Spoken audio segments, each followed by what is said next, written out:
क्रांती news, आवाज सर्वसामान्यांचा। देवळ्यात अवैध वेश्या व्यवसायावर पोलिसांचा छापा, 2 महिलांची सुटका, हॉटेल मालक फरार। देवळा शहरातील वेलकम हॉटेलमध्ये सुरू असलेल्या अवैध वेश्या व्यवसायावर देवळा पोलिसांनी धडक कारवाई केली।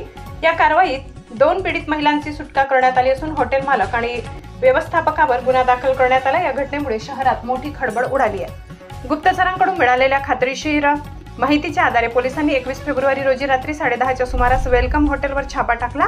देवळा मालेगाव रस्त्यावर असलेल्या या हॉटेलच्या वरच्या मजल्यावर जबरदस्तीने डांबून ठेवलेल्या महिलांची सुटका करण्यात आली।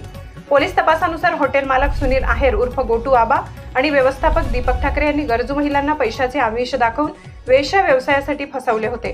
सुटका करण्यात आलेल्या महिलांपैकी काही महिला बांगलादेशी असल्याचा संशय व्यक्त केला जात आहे, त्यामुळे पोलिसांकडून याची सखोल चौकशी सुरू आहे। या कारवाईत पोलिसांनी रोख रक्कम, सोन्या चांदीचे दागिने, मोबाईल फोन आणि वेश्या व्यवसायासाठी लागणारे साहित्य जप्त केले।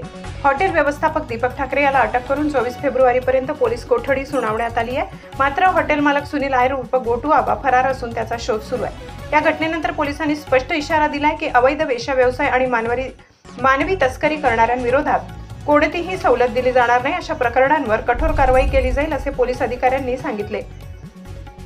या कारवाईत नाशिक पोलीस अधीक्षक विक्रम देशमाने, अप्पर पोलीस अधीक्षक आदित्य मिरखेलकर, उपविभागीय पोलीस अधिकारी किरण कुमार सूर्यवंशी यांच्या मार्गदर्शनाखाली देवळा पोलीस ठाण्याचे निरीक्षक सार्थक नेहते, सहाय्यक पोलीस निरीक्षक पुष्पा आरडे, पोलीस उपनिरीक्षक दामोदर काळे, विनय देवरे, पोलीस हवालदार इंद्रजित बर्डे, नितीन बाराहाते, श्रावण शिंदे, संदीप चौधरी, महिला पोलीस नाईक माधुरी पवार, ज्योती गोसावी, स्वाती चव्हाण, हिरा टोंगारे, पुष्पा राऊत, योगेश तनपुरे, ऋषिकेश सपकाळे, मनोहर मोहारे, सुनील गांगोडे, सुनील जगताप, अश्विन धोत्रे आदींचा समावेश होता। या प्रकरणात अनैतिक मानवी व्यापार प्रतिबंध अधिनियमाचे कलम 3, 4, 5, 6 तसेच भारतीय न्याय संहिता 2024च्या कलम 143(1), 143(2), 143(3) अन्वये देवळा पोलिसांनी हॉटेल मालक आणि व्यवस्थापकावर गुन्हा दाखल केला।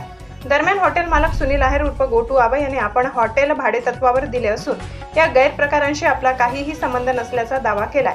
मात्र पोलिसांनी त्याच्या भूमिकेचा सखोल तपास सुरू केला।